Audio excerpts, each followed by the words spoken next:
श्रोताओं नमस्कार। वर्तमान समय कोविड-19 यानी कोरोना वायरस के संक्रमण का समय चल रहा है। चारों ओर अज्ञात शत्रु का भय है। लोग डरे हैं, सहमे हैं। तो वहीं कुछ ऐसे हैं जो कोरोना वायरस के संक्रमण के खिलाफ जंग लड़ रहे हैं, स्वस्थ हुए और अपने परिवार के बीच आज खुशहाल जीवन जी रहे हैं। खासतौर पर कोरोना वायरस का संक्रमण कैसे होता है, क्या लक्षण होते हैं, इस पर तो हमने अलग अलग विशेषज्ञों की राय आप तक पहुंचाई। बड़ी महत्वपूर्ण राय लेकर आज हम हाजिर हैं यहाँ पर और बात करने की कोशिश करेंगे कि कोरोना संक्रमण और हमारी आहार व्यवस्था। मतलब स्पष्ट है कि कोरोना संक्रमण के दौरान और उसके बाद हमारी आहार व्यवस्था कैसी हो, बड़ा ही महत्वपूर्ण विषय है जिस पर आज हम चर्चा करेंगे। और इस वक्त हमारे साथ मौजूद हैं डॉक्टर जावेद खान। आप चिकित्सा अधिकारी हैं जिला कलेक्ट्रेट रामपुर में। डॉक्टर साहब, कार्यक्रम में आपका स्वागत है। नमस्कार डॉक्टर साहब, आज हम यहाँ वर्तमान में दो पहलुओं पर बात करेंगे, जिसमें पहला पहलू है जो कोरोना वायरस से संक्रमित हैं और जो लोग सुरक्षित हैं। सबसे पहले डॉक्टर साहब उन रोगियों की बात करते हैं जो कोरोना संक्रमण से ग्रसित हैं और जिनका उपचार चल रहा है। उपचार के दौरान उनकी आहार व्यवस्था कैसी होनी चाहिए? आहार के समय जो कोरोना से संक्रमित लोग हैं उनका आहार बहुत ही स्वच्छ होना चाहिए, बहुत ही हल्का होना चाहिए, जिससे कि उन्हें किसी तरीके की गैस ना बने और जितना हल्का हो सके, जिसे कहते हैं फ्लूइड डाइट या लिक्विड डाइट। अगर लिक्विड डाइट लेंगे तो उससे वो काफ़ी हद तक सुरक्षित भी रहेंगे और उससे उन्हें कोई आहत नहीं होगा और गैस नहीं बनेगी, जिससे आराम से वो जो दवाई का सेवन कर रहे हैं उसके साथ उन्हें गैस नहीं जब बनेगी तो वो आराम से उस दवाई को भी डाइजेस्ट कर सकते हैं और आहार को भी डाइजेस्ट कर सकते हैं। डॉक्टर साहब, यहीं पर एक सवाल ये भी उठता है कि जब हम लिक्विड आहार की बात कर रहे हैं तो खास तौर पर यहाँ भी लोगों में असमंजस बना है। अलग अलग तरीके के लोग लिक्विड के रूप में आहार को लेते हैं। तो ऐसे आहार जो आमतौर पर हमारे घर में उपलब्ध हों या जिनको आसानी से प्राप्त किया जा सके, क्या उस पर आप कुछ बता सकेंगे? हमारे घर में अक्सर करके लोग इसे डेली रोज़ में इस्तेमाल करते हैं, जैसे कि है मूंग की दाल, दलिया है, साबूदाने की खिचड़ी है। इस तरीके के आहार बहुत ज़रूरी हैं और वो सबसे ज़्यादा महत्वपूर्ण भी है, जिससे आराम से डाइजेस्ट भी हो जाते हैं।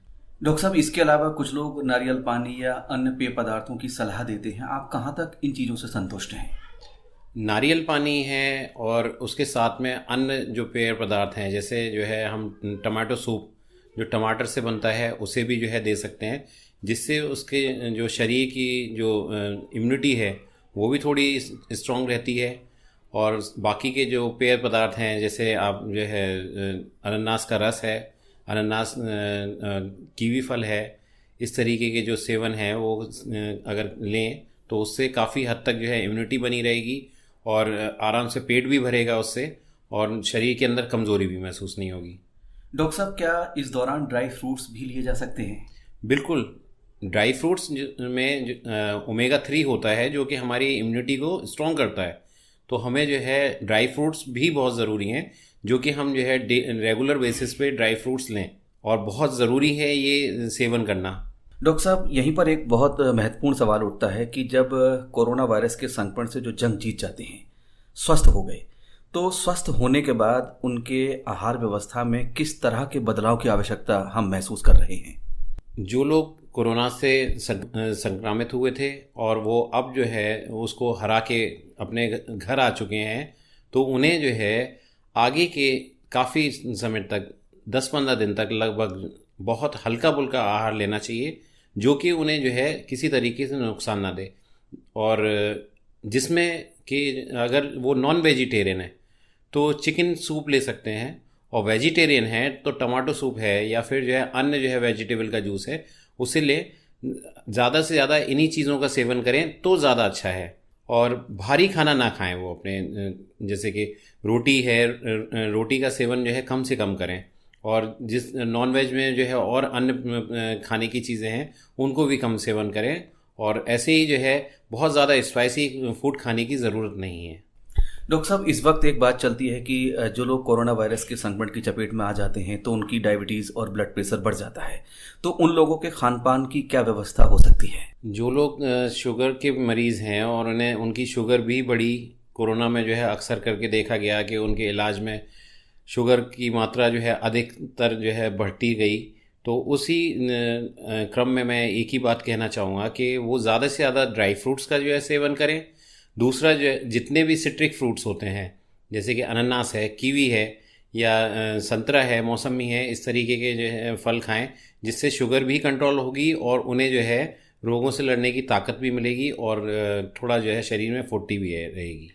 डॉक्टर साहब, अक्सर ये देखा जाता है कि जब कोई व्यक्ति कोरोना संक्रमण के बाद होम आइसोलेशन में होता है तो उस वक्त खान पान और इसके साथ साथ एक्सरसाइज की भी बहुत महत्वपूर्ण भूमिका मानी जा रही है। तो खान पान के साथ साथ आप एक्सरसाइज को कहाँ तक उपयोगी मान रहे हैं? एक्सरसाइज तो बहुत उपयोगी है। दिनचर्या में जो है जो इंसान अपने कार्यशैली में अगर जो है इसको नियमित रूप से करे, योगा या आसन करे, तो जो है वो बहुत ज़रूरी है। अनुलोम और विलोम जो एक्सरसाइज होती है, जो सांस की होती है, उसको जो है नियमित तौर से करे, जिससे जो है उसकी जो है जो सांस लेने की प्रक्रिया है वो जो है अच्छी हो जाएगी और फेफड़ों में जो है ताकत भी आएगी। डॉक्टर साहब, यहीं पर एक सवाल और है कि उस दौरान संक्रमण से मुक्त हुए व्यक्ति को कौन कौन सी सावधानियों की आवश्यकता होती है ताकि संक्रमण का खतरा दोबारा न होने पाए? देखिए, एक तो सबसे बड़ी बात यह है कि जो आम तौर पे जो संक्रमित हुए हैं वो ये ना सोचें कि जो है हम जो है अगर एक बार संक्रमित हो गए और उसके बाद जो है दोबारा हमें जो है ये परेशानी नहीं होगी या बीमारी नहीं होगी, तो वो इस चीज़ को जो है दरकिनारा अलग करके रख दें, अपने दिमाग से जो है ये चीज़ अब निकाल दें। बिल्कुल नियमित तौर से जो है हाथ धोना है, मुंह पे मास्क लगाना है और इधर उधर जो है गंदगी फैलाना है, ये सारी चीज़ें जो है नहीं करनी चाहिए। मास्क लगाना, रेगुलर जो है हाथ धोना, ये सारी चीज़ें जो है उन्हें नियमित रूप से जो है अपनानी चाहिए। डॉक्टर साहब, एक सवाल उठता है इम्यूनिटी का। इम्यूनिटी कम ना हो उसके लिए किस तरह के प्रयास प्रभावी रहेंगे? इम्यूनिटी जो होती है वो इम्यूनिटी डिपेंड करती है आपकी जो है सोच पे। सोच की वजह से जो है घबराहट होती है और घबराहट होती है तो नकारात्मक शक्तियाँ पैदा होती हैं। जब नकारात्मक शक्तियाँ पैदा होती हैं, जो उसकी नकारात्मक सोच पैदा होती है, उसकी वजह से जो है शारीरिक क्षमता जो है विलीन होना शुरू हो जाती है, जिससे इंसान जो है नेगेटिविटी की तरफ दौड़ने लगता है और जो बीमारी नहीं भी है उसके लिए भी सोचने लगता है। डेली रोज़ जो है एक्सरसाइज करें, अच्छा खान पान रखें, परिवार के साथ जो है ज़्यादा से ज़्यादा समय बिताएं, अफवाहों से दूर रहें, ध्यान और बेकार की जो है चीज़ों पे ध्यान ना दें, परेशानी होने पे जो है उचित उपचार लें और ज़्यादा से ज़्यादा जो है अगर कोई दिक्कत होती है दिमाग को संतुलित करें। ये जो है आराम और नींद की बहुत ज़रूरत है। आदमी अपने जो है नेगेटिव विचार ना लेके आए और जो है अपना पूर्ण रूप से जो है नींद पूरी करे। डॉक्टर साहब, एक सवाल होता है कि सोशल मीडिया पर इस दौरान अनेक नुस्खे अपनाए जा रहे हैं। लोग अलग अलग एडवाइस देते हैं कि ये चीज़ खाओ, इन चीज़ों से परहेज करो। ऐसे लोगों से आप क्या कहना चाहेंगे? देखिए, जो भी चीज़ें हैं, जो नुस्खे जो दिए जा रहे हैं, जैसे कि जो है अलग अलग तरीके के, तो उसमें जो है देखें कि जो है कौन सी चीज़ें जो है आपके काम की हैं और कौन सी चीज़ें काम की नहीं है। सबसे बड़ी बात तो ये है कि आप उसके जो है नुस्खे की बजाय जो है छोटी छोटी सी चीज़ों का ध्यान दें, जैसे कि काढ़ा बना के पीना है, गर्म पानी से जो है 3-4 बार दिन में जो है गर्म पानी पीना है और फलों के जूस का सेवन करना है। ये चीज़ें जो है नॉर्मल हैं। बाकी के जो है आप जो भी कर सकते हैं अपने बचाव के लिए, वो ज़्यादा से ज़्यादा बचाव करें। डॉक्टर साहब, आकाशवाणी रामपुर के इस खास कार्यक्रम में जो लोग आपको इस वक्त सुन रहे हैं उनसे आप क्या कहना चाहेंगे? देखिए, जो है अफवाहों पे ध्यान ना दें और जो आपका जो है ज़िले में कहीं भी किसी भी प्रकार से टीकाकरण जो है जारी है, उसमें ज़्यादा से ज़्यादा लोग जाके भागीदारी करें और जो लोग जो है इस बीमारी से जो है वापस आ चुके हैं, जो इस बीमारी को हरा के वापस आ चुके हैं, उनका ध्यान रखें। उन्हें जो है उनको जो है मानसिक रूप से जो है और अच्छे से जो है संतुलित रखें।